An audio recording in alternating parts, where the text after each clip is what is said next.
Assalamualaikum students. Today we are doing our activity number 1 of class 7, which is about the Muslim world map. Got it? You have to look the map given below and identify the marked countries and write about their vegetation in the space given below by using the map keys. ठीक है, सबसे पहले आपको इस map में ऐसे करना है, ये जो ब्लैक डॉट्स आपके पास मेंशन है इनके अकॉर्डिंग यहाँ पे जो मुस्लिम वर्ड यहाँ पे एग्जिस्ट करते हैं उनके कंट्री नेम्स, उनके नेम्स लिखते हैं। जैसे कि यहाँ ये जो है ये सऊदी अरेबिया है, ठीक है, दिस इज़ बांग्लादेश, यहाँ पे हमारे पास सीरिया है, ठीक है। तो ये इस तरह और बाकी सारे जो नेम्स हैं वो आपको यहाँ पे मेंशन करने हैं, ठीक है। उसके बाद ये मेंशन करने के बाद आपको यहाँ कंट्री नेम्स लिखने हैं, उनमें से फ्यू ऑफ देम, ठीक है, कुछ कंट्री के नेम्स लिखते हैं और उनकी जो नेचुरल वेजिटेशन वहाँ पे पाई जाती है उसे आपको यहाँ पे मार्क करना है। जैसे कि सबसे पहले हमारे पास है सऊदी अरेबिया। सऊदी अरेबिया में स्मॉल एरियाज और ग्रासेस एंड ट्रीज होते हैं, बेसिकली स्मॉल हर्ब्स और श्रब्स वहाँ पे पाई जाती है, ठीक है। वीट, पोटैटोज और सम काइंड ऑफ फ्रूट्स वहाँ पे पाए जाते हैं। डेट्स आपको पता है सबसे ज़्यादा फेमस है वहाँ का। इसके अलावा आ जाता है हमारे पास Turkey.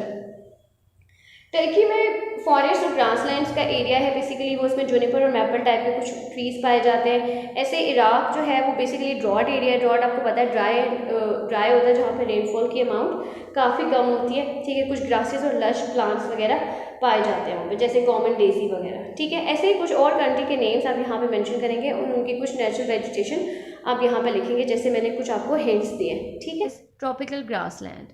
Tropical grasslands are characterized by tall grasses, scattered trees, and diverse range of wildlife. There are a lot of animals and plants over there.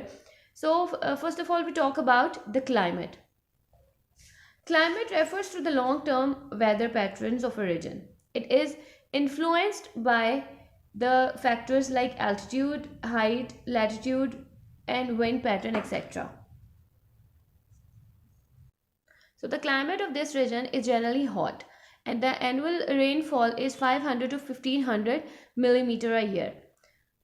Animals, there are a lot of animals and plants over there. I just write few of them like lion, leopard, eagle, ostrich, grasses, acacia trees and spider lilies, etc.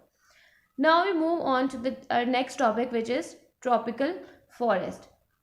Tropical forests are dense green forests with tall trees, thick vegetation, and rich variety of plants and animals. The rainfall is at least 60 millimeter a month, and the climate of this area is 20 degrees Celsius approximately in a day. So the temperature is a little bit high at that place. Annual rainfall is about to, I also tell that the monthly rainfall is 60 millimeter. ऐसे ही animals and plants के name भी आप इसमें mention करेंगे। The next topic is temperate desert. The temperate desert also known as cold deserts or semi-arid deserts. It is a type of desert that experience relatively cooler temperature compared to hot deserts. Okay, so climate of this area is like there is not too much hot and not too much cold. The rainfall is about 200 to 500 millimeter a year, and there are also a variety of animals and plants over there like fox, lizard, desert sheep, etc. and Joshua, desert marigold, barrel cactus plants over there. And the next topic is temperate grassland. Temperate grasslands have vast open spaces dominated by grasses. They are found mainly in moderate climate regions and moderate rainfall over there. Hot summers and cold winters, the climate of this area. Moderately rainfall in a year is usually between 250 to 900 millimeter a year. A wide range of plants and animal as well.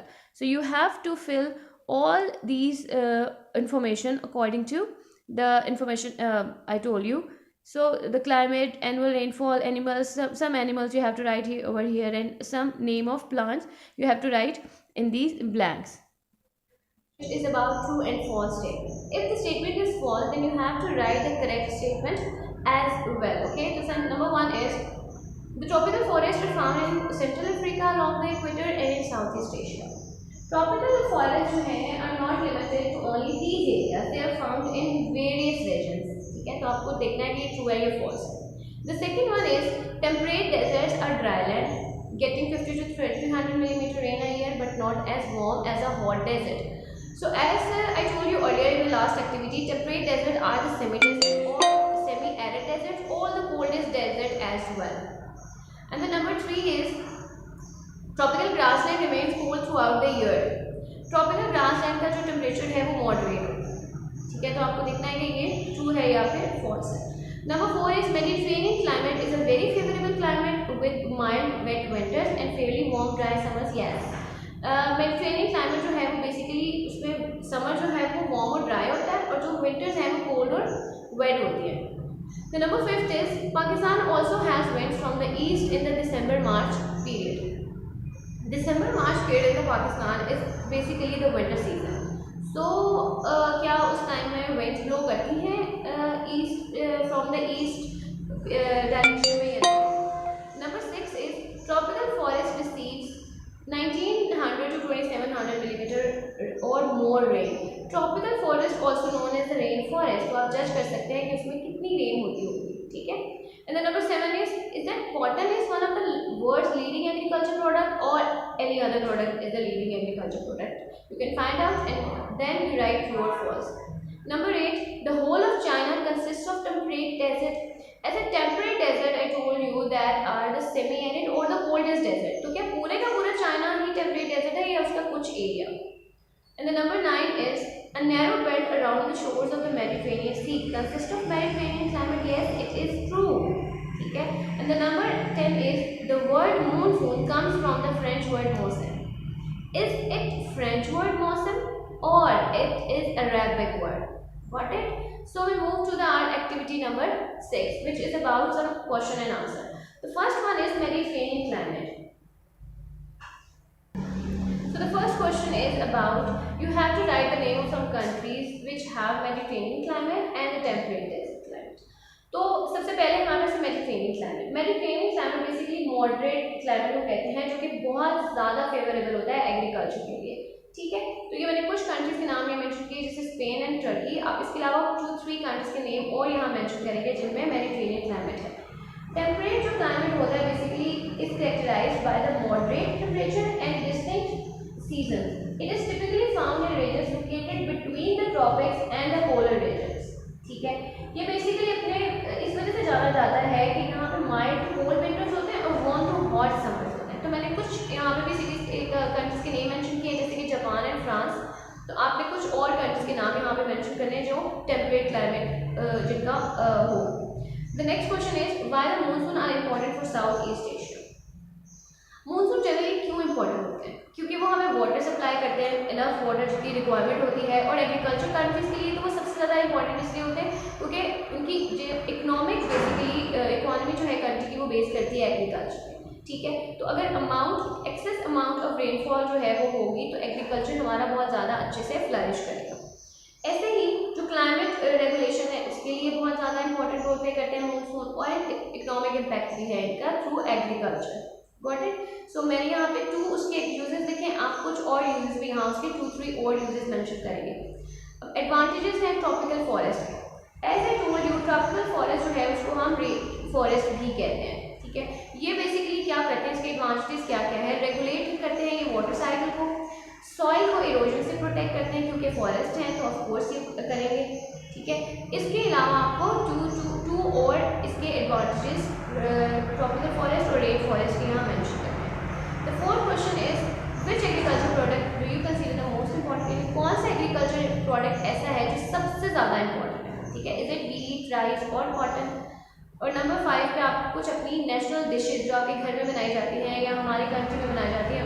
Topic is Umiya period. Umayyad period started from 661 and ended in the 750 Common Era. This period is especially known for its Islamic expansion. इस time period के दौरान Islamic जो expansion थी, जो empire की expansion थी वो बहुत ज़्यादा हुई थी और इस्लामिक हिस्ट्री पे उमिया पीरियड ने बहुत ज़्यादा गहरा असर छोड़ा था। स्पेशली स्पेन, अफ्रीका और कुछ सेंट्रल एशिया के जो पार्ट्स थे यहाँ पे उन्होंने अपनी टेरिटरीज को उमिया ने बढ़ाया था। इनके टाइम पीरियड में कुछ कंस्ट्रक्शंस भी हुई थी जैसे डोम ऑफ रॉक, वो यरूशलेम में बनाई गई थी। Great mass mosque of Damascus वो भी बनाई गई थी, ठीक है। तो इस तरह से इन्होंने बहुत ज़्यादा इस्लामिक जो हिस्ट्री थी और जो इस्लामिक आइडेंटिटी थी उसके लिए इन्होंने बहुत ज़्यादा काम किया। The second one is Mamluk. Mamluk basically जो थे वो उन्होंने मंगोल से मुकाबला किया था, और क्रूसेडर्स उनको कहते हैं जो कि क्रिश्चियन फाइटर्स होते हैं, उनके साथ मुकाबला करके उन्होंने कंट्रोल अपना जो एम्पायर था वो हासिल किया था। इन्होंने अपना कंट्रोल एक्सपैंड किया था सीरिया और पैलेस्टीन के साथ। इस टाइम पीरियड में भी बहुत ज़्यादा बिल्डिंग्स और आर्किटेक्चर पे काम हुआ था, और ओटोमन ने फिर इनसे इनका एम्पायर ले लिया एट द टाइम ऑफ 1517, और इस तरह से उनका जो रूल था वो ख़त्म हो गया, ठीक है। Now next one is Abbasid. Abbasid जो है वो अपनी बेसिकली इस वजह से जाने जाते हैं, इनके टाइम में वेल्थ और कल्चर पे और बेसिकली स्कूलिंग पे, एजुकेशन पे बहुत ज़्यादा काम हुआ था। इन्होंने मेडिसिन की फील्ड में बहुत ज़्यादा काम किया था, इन्होंने साइंस की फील्ड में बहुत ज़्यादा काम किया, मैथमेटिक्स में बहुत ज़्यादा स्कूल्स और लाइब्रेरीज जो थी वो इनके टाइम पे बनाई गई थी। फिर आ जाते हैं हमारे पास Ottoman empire. Ottoman empire basically उस सल्तनत उस्मानिया को भी कहा जाता है। इनकी जो एक्सपेंशन थी ये यूरोप और एशिया और अफ्रीका तक बढ़ी, और इनका एक ये चीज़ थी कि ओटोमन एम्पायर के अंदर बेशुमार रिलीजन से रिलेटेड लोग मौजूद थे। मुस्लिम्स उसमें मेजॉरिटी में थे, लेकिन बाकी रिलीजन से रिलेटेड लोग भी इस एम्पायर के अंदर शामिल थे। इनका सबसे ज़्यादा इंपॉर्टेंट काम हिस्ट्री में ये कंसीडर किया जाता है कि इन्होंने एक लीगल सिस्टम इंट्रोड्यूस कराया था जो कि बेसिकली इस्लामिक लॉज पे बेस करता था, जिसको हम शरिया भी कहते हैं, ठीक है। और इनका जो टाइम पीरियड था वो एंड हुआ 1922 में, ठीक है, जब जो टर्की था वो प्रॉपर उसकी रिपब्लिक जो इस्टेब्लिशमेंट हो गई थी। अब आ जाते हैं हमारे पास कुछ पर्सनैलिटीज़ हैं, जिनमें सबसे पहले है हमारे पास इब्न सीना है। इब्न सीना एक फ़िलासफ़र थे, उन्होंने मेडिसिन की फील्ड में, साइंस की फील्ड में बहुत ज़्यादा काम किया और इन फील्ड्स में उन्होंने बहुत ज़्यादा बुक्स भी लिखी, और वो एक इस्लामिक गोल्डन एज के एक इन्फ्लुएंशियल थिंकर भी कंसीडर किए जाते हैं। उसके बाद आ जाते हैं हमारे पास इब्न रुश्द। इब्न रुश्द भी हमारे पास एक इन्फ्लुएंशियल मुस्लिम फ़िलासफ़र और फिजिशियन रहे हैं। फिजिशियन मतलब उन्होंने मेडिसिन की फील्ड में बहुत ज़्यादा काम किया, और मेडिसिन में उन्होंने बहुत ज़्यादा आर्टिकल्स और बुक्स वगैरह भी मेडिसिन से रिलेटेड उन्होंने लिखी है। इसके अलावा उन्होंने एज अ काजी भी कॉर्डोबा में काम किया है, और इस्लामिक लॉज में उनकी बहुत ज़्यादा कॉन्ट्रीब्यूशन है, ठीक है। अब आ जाता है हमारे पास नेक्स्ट टॉपिक है एस्ट्रोलॉजी। एस्ट्रोलॉजी हम ऐसी स्टडी को कहते हैं जिसमें हम प्लैनेट्स और मून और स्टार्स की मूवमेंट के बारे में स्टडी करते हैं, और इसके अलावा हम ये स्टडी करते हैं कि इन मूवमेंट्स का, इन प्लैनेट्स की मूवमेंट्स का इंसानी ज़िंदगी पे क्या असर होता है। And the next topic is astronomy. Astronomy हमारी ऐसी स्टडी को कहते हैं जिसमें हम यूनिवर्स और उसके अंदर जितनी भी चीज़ें मौजूद हैं हम उन सबको स्टडी करते हैं, like planets, stars and galaxies वगैरह। मैकेनिक्स हमारे पास फिजिकल साइंस की एक ब्रांच है जो कि एनर्जी और फोर्स के साथ डील करती है। बेसिकली किसी एनर्जी का और फोर्स का किसी बॉडी पे क्या असर होता है, हम इस चीज़ के बारे में इसमें मैकेनिक्स में स्टडी करते हैं। इसको आप ऐसे समझ सकते हैं, जो मशीन्स और टूल्स वगैरह काम कर रही होती हैं वो कैसे काम करती हैं, वो बेसिकली मैकेनिक्स के थ्रू काम कर रही होती हैं। लास्ट टॉपिक है हमारे पास मेट्रोलॉजी। मेट्रोलॉजी ऐसी स्टडी को कहा जाता है जो बेसिकली हमारे जो एटमॉस्फेयर है उसको स्टडी करी होती है, उससे हमें हमारे वेदर फोरकास्ट के बारे में पता चलता है, हमें हमारी जो क्लाइमेट कंडीशंस है उसके बारे में हमें मेट्रोलॉजी के बारे में पता चलता है। नाउ जितने भी टॉपिक्स मैंने अभी आपको बताए हैं उन टॉपिक्स के थ्रू ये सारी एक्टिविटीज़, इन सारे क्वेश्चन के आंसर्स आप इनमें से उसमें से दे सकते हैं। Umayyad period, Mamluk, age of wealth and culture, about Abbasid, South Asia जो इस्लामिक स्प्रेड है, इसके अलावा Ibn Rushd, Ibn Sina, mechanics, metrology और एस्ट्रोनॉमी और एस्ट्रोलॉजी की डेफिनेशन, ओटोमन एम्पायर के बारे में, ठीक है। ये सारे क्वेश्चंस के आंसर्स आप उन जो मैंने टॉपिक आपको बताया उनमें से दे सकते हैं। ऐसे ही नेक्स्ट एक्टिविटी है एक्टिविटी नंबर 8, और इसमें भी आपको इनके बुक्स के नाम और ऑथर के नाम लिखने हैं। इसके बाद आपने बताना है इनके ये जो चूज़ द करेक्ट आंसर है, ये भी सारे हमारे उन्हीं टॉपिक से रिलेटेड हैं जो कि अभी मैंने आपको रीड कराया। और the last one is this is activity number 10, जिसमें आपको डायनेस्टीज़ की ड्यूरेशन मेंशन करनी है। जैसे अभी उमैयाद और ममलूक और ओटोमन की डायनेस्टीज़ मैंने बताई उन टॉपिक्स के अंदर, उनके बारे में आपको यहाँ पे मेंशन करना है कि उनका टाइम पीरियड क्या था, ठीक है। और बाकी जो कुछ टॉपिक्स हैं उनके बारे में आप बुक से भी हेल्प ले सकते हैं अगर आपको कुछ समझ में नहीं आता। तो हमारा यहाँ पे आज का टॉपिक ख़त्म होता है। Thank you so much. As I told you about Umayyad's period, Mamluk, about Abbasids, about the scientist and these definition, तो आप उन सब में से इनके बारे में मेंशन कर सकते हैं, डेफिनेशंस लिख सकते हैं। ऑटोमन एम्पायर के बारे में, आप इन डायनेस्टी के बारे में थोड़ा सी 2-3 पॉइंट्स आप उसमें से उठा के यहाँ पे मेंशन कर सकते हैं, ठीक है। You just have to write the answers of these questions. उसके बाद ये बुक्स हैं, इनके ऑथर्स, इनके अपने बुक्स को मैच करना है, ऐसे ये चूज़ द करेक्ट आंसर्स हैं, उनके थ्रू उनके अकॉर्डिंग आप देख लें उनकी डायनेस्टीज़ क्या हैं, कब स्टार्ट हुई, कौन से ईयर में एंड हुई, ये सारी चीज़ें आपको उस नोट्स में मिल जाएंगी और उनके अकॉर्डिंग आप इसे सॉल्व कर लें। ऐसे ही इस एक्टिविटी में आपको इन सब एम्पायर्स की आपको starting and ending date mention करनी है, ठीक है। तो ये भी आप उसके थ्रू इजीली कर सकते हैं। Which is about life and learning section. You have to look the picture below and write some strategies to control your temper or anger, right? जिसमें है understanding your anger, better self-care and all that. I just write few of them like calm down, decide how to solve the problem, seek support, यानी कि आप देखें कि कैसे आपको situation को कंट्रोल करना है, किसी की हेल्प ले लें उस सिचुएशन को कंट्रोल करने के लिए, ताकि आप अपने एंगर को, अपना जो मूड है उसको कंट्रोल कर सकें। You just have to write some strategies over here, got it.